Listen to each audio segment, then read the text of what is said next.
What's going on, guys? This is Burrs, and today you're going to take a look at the Sheriff of Baghdad critiquing my video through his online training, which I highly recommend.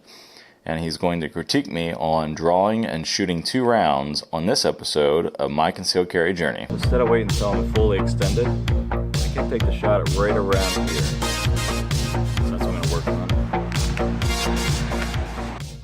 So the one thing I recommend doing is online training. There's a lot of different ways you can do it, but in this specific episode, we're going to talk about the Sheriff of Baghdad's online coaching.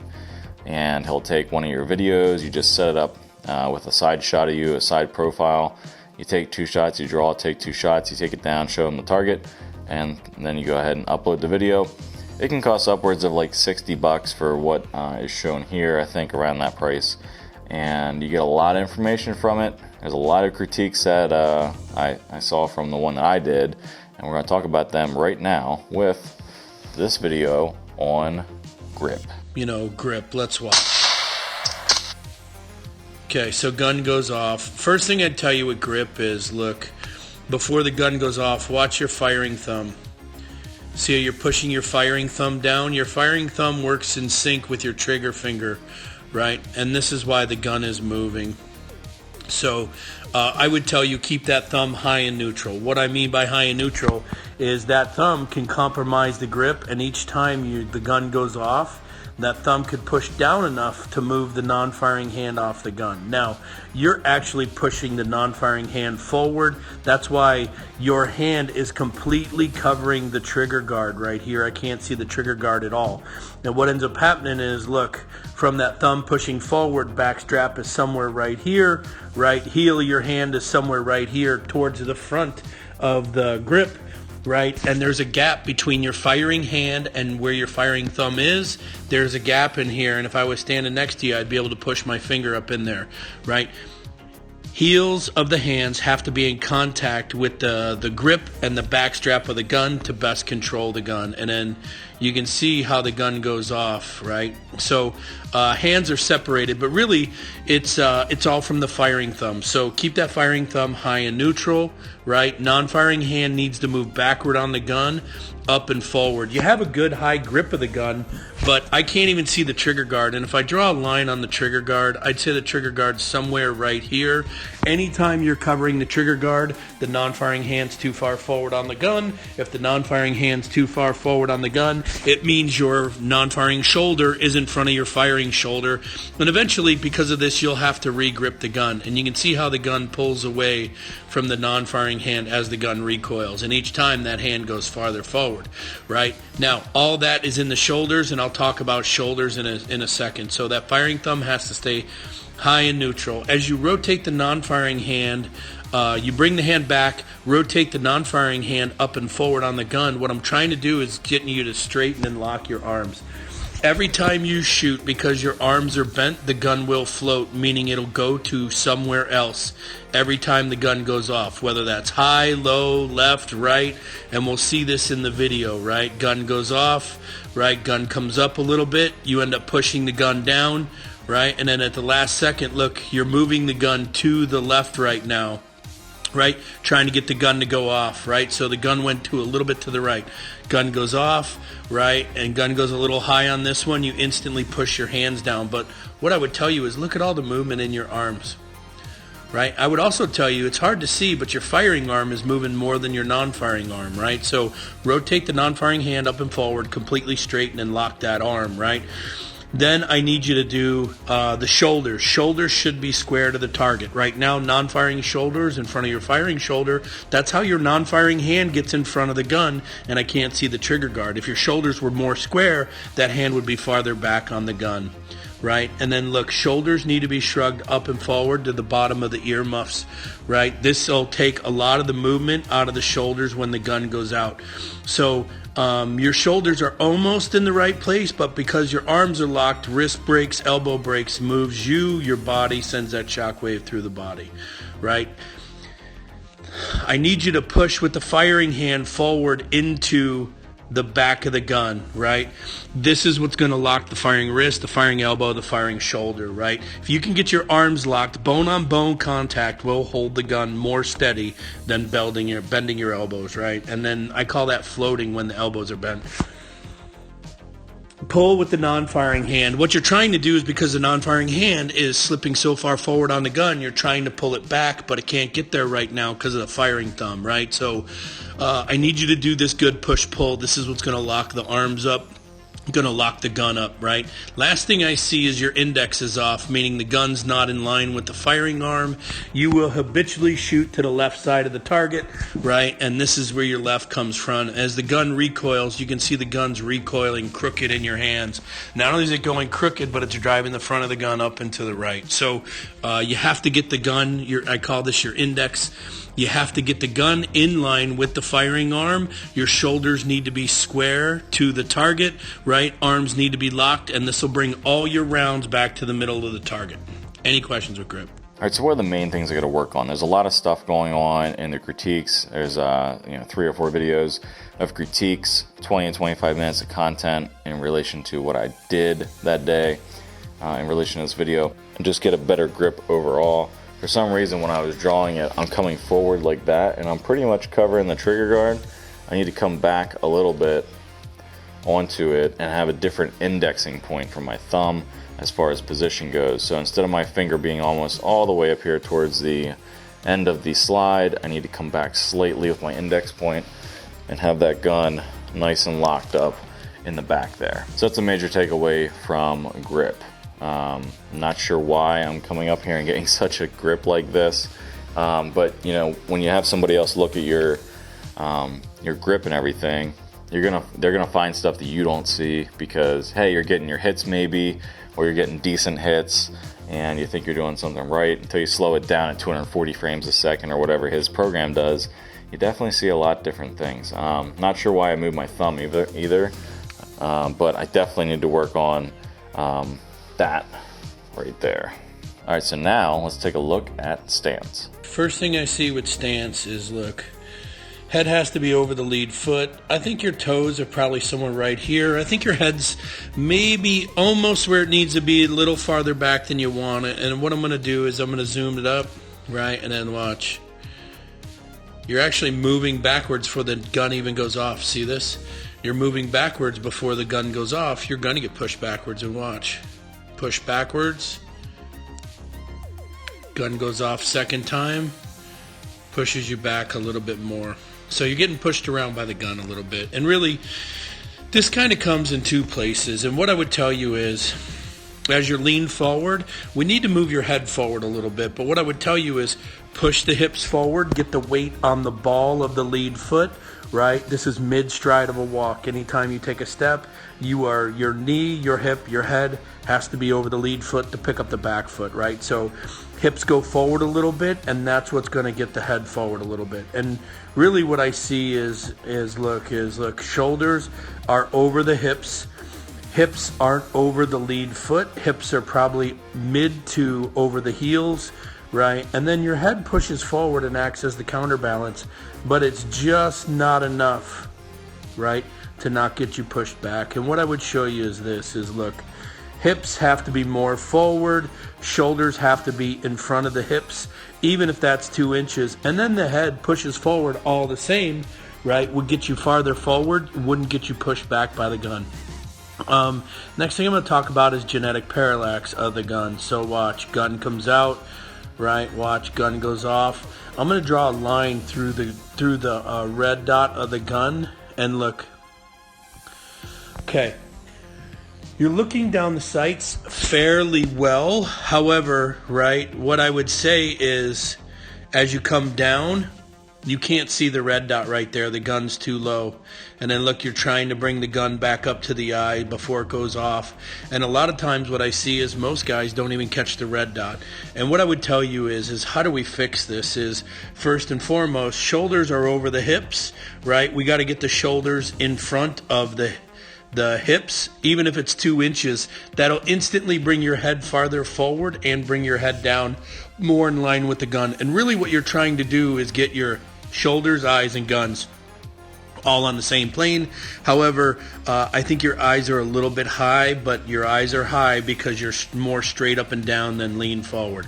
Lean forward a touch, right? And what I would tell you is shoulders get shrugged up and forward under the earmuffs. Shoulders are in a good place. Head pushes straight forward. Also, you're tucking your chin a little bit. Don't tuck your chin. Push your chin forward as well. And what this will do is it'll push your head farther forward, will lean you forward. Second, third order effects is you'll get moved around less by the gun. As far as stance goes, toes need to be over the nose. I'm almost there, not all the way. And my head has to come up slightly. For whatever reason, I'm bringing my head down and my left eye over because I feel like, I guess, by my brain I might be left eye dominant, but I'm really eye neutral, and then I'm moving my head around a lot when you look at the stance. But toes over the nose, and then moving the hips forward a little bit and just locking those elbows out instead of kind of like this, which is what I was doing, because I was watching Frank Proctor and I've always been very, straightforward and locking my elbows out. I didn't that day, and he kind of picked up on that and said, didn't look right, and you can see in the video it wasn't right. So got to work on that, but I think that's going to be pretty easy. The grip is really going to be the hard thing because that's a bad habit as far as getting the gun in position. Non-firing hand pulls the shirt up. You go for the gun, right? And look, the guns, you're starting to let go a little bit of the jacket, right, as the gun's coming up. And a lot of times, a lot of guys will let go early. What I would tell you is pull the jacket up, right? Good grip starts before the non-firing hand even goes on the gun. Pull the shirt or jacket up as high as you could get it, and what you're trying to do is get the gun to your face as soon as possible. I always hook the bottom of my jacket with my fingers. I pull it up as high as I can. I try to keep my hand cupped, thumb pointed at the target, and I don't let go of the shirt until the gun comes by, right? So I pull up, right? Gun starts coming up by the hand. As it's coming by the hand, this is where I let go. If you did this as a practice, as a second, third order effects, your shirt would never cover the gun again, right? Very common to let go a little bit early and watch. Gun's coming out, you're already starting to let go of the jacket, right? So make sure you do this. It'll clean up your draw stroke a little bit. Gun comes out. Overall, right? Gun comes up. I'd say there's nothing wrong with this here so far, right? If I rewind it, I'd say there's nothing wrong with this here. Right, as you go to grab the gun, right, you grab the gun right here. I'd still say there's kind of nothing wrong with this. And then watch, as you start to push away, the gun's not in line with your eye, your grip's not finished. No grip, no sights, right, no grip, no sights, right, arms are locked. This is your presentation right here, look. Right? The only thing I would say is as you're pushing away, because the gun is low and it's not in your line of sight, there's no way you're picking up the red dot. And watch, your grip's not finished. Watch your thumbs. So watch. Right here, you look for the red dot, you finish your grip to get the gun to go off. It all happens at the last piece of it. All happens right here. I want to change that up. And what I want you to do is, as the gun is here, what I want you to do is bring the gun higher towards the eye, in line with the eye. This is the only way you're going to catch the red dot sooner. This is the only way that you're going to see it sooner. And what the presentation should look like is higher and then straight away, right? If you push straight away from the face, right, you're going to see the red dot quicker, right? You're going to have the red dot sooner. And what I'm trying to get you to do is your brain won't finish the grip until it sees the sights or the red dot. But the truth is, because the gun's low, what you're going to do is by the time you see the sights, it says fix the grip, aim the gun, get it to go off. This is going to cost you time. I'm going to show you that time in a second. But look, we got to get the gun to the face and then away from the face, right? So yellow's kind of what you're doing. Green is what I need you to do, right? And then watch, gun comes out. I'd say the arms are locked, right? Let me clear this. I'll mark the gun, start a timer, and watch. Gun's pushing down. Why is the front of the gun moving down? Is because the eyes are a little bit higher than the gun. Seeing the sights is a matter of perspective. Level center will always be down if the eyes are higher. Now you're looking for the red dot. You're fishing, and then look. almost 1 second since your arms were locked. But the truth is like, if you would have shot here, would this still have been a kill shot? The answer is yes, right? If you'd have shot at 2/10, a kill shot, yes. Half a second, kill shot, yes, right? Look how little the gun moves. But the truth is this is your habit more than anything else, right? And you're fishing for that red dot. I call this fishing, right? So that total time is 9/10. And then look, I'm telling you, what happens is your draw stroke is like this. Oh, bad line. Comes up straight away from the eye, right? What would happen is, look, we're gripping coming up to the eye, and then we're aiming going away. If I can get you to get the front sight post in front of the eye as soon as possible, what's going to happen is, as soon as you see the front sight post or the red dot, the top of the gun, the brain says, fix the grip, we're about to shoot. That'll happen here. This will happen inside this box, right? Inside this box is generally around 3 to 4/10 of a second. I will allow you to aim the gun before it goes off. That means you're aiming the gun before it goes off. You wouldn't have to do it all in 9/10 of a second, fix it all later, right? You could be fixing it as you go. So remember, it's grip coming up to the eye, right? Aim going away. As you're aiming going away, you shoot early or late, it's still a kill shot, because the muzzle pushing straight away will be in the kill zone of the target the whole time. Any questions with presentation? So the main thing there is I need to present higher. I need to come up higher and present out so I catch the red dot quicker, because what I'm doing is I'm bringing it up, but I'm not catching until almost fully out in presentation. And I need to make that more of an L than a C. I have a little bit of a C draw, and I need to, I'm not doing what some people do where they come up. I am coming out, but it's just like a C. I need to come up a little bit higher, keep my focus straight ahead, don't put my head down like we were talking about, and then come forward with the gun, and the red dot will be on a little bit quicker. So I think he was saying I have 9/10 of a second. So when my presentation, when I was fully presented it out, it took me 9/10 of a second to pick up the red dot.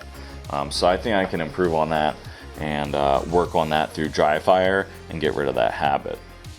So like I said, the one thing is it's very, very much a value add. If you spend like $60, send them a video and get some insight into what you might be doing wrong.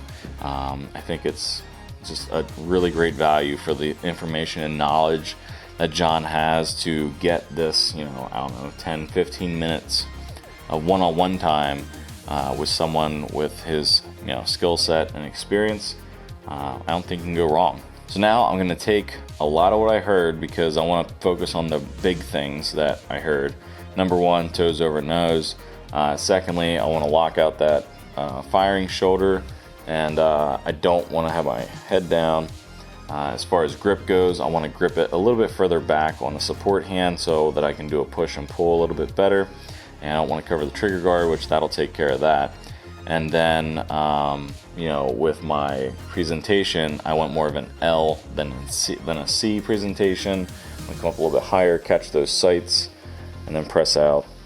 And we'll see where we are in, I guess, a few months. So I'll do some dry fire practice, go to the range, do some range practice, and then I'll do this again, send it over to him to analyze, and we'll see where I'm at as far as, number one, quickness, and secondly, are those bad habits still there a little bit, or are they gone? So I'll do this, do my part, do some dry fire, go to the range, we'll see what happens, and I'll see you on the next episode.